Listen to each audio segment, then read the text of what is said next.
Ayan na naman. Oh. Ano naman si tatay? Bumili na. Ulam mo tayo, nandiyan ha? Mukhang napalayo na ako ng palayo nito sa kay tatay ah.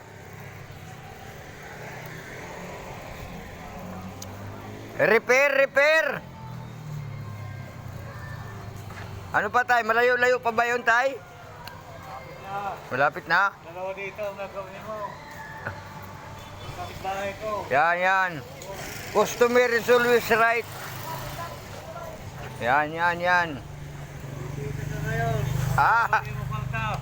Tingnan. Dito na pa yun. Kay di pa sigurado, kay di pa man ng ano, mamaya.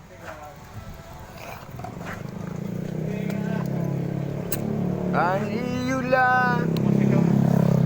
Siguro dito na isa na kapasito. Kay malalaman natin yan.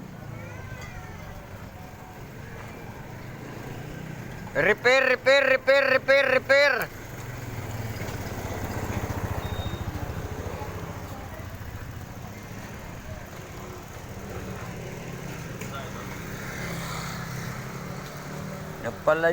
Napalayo.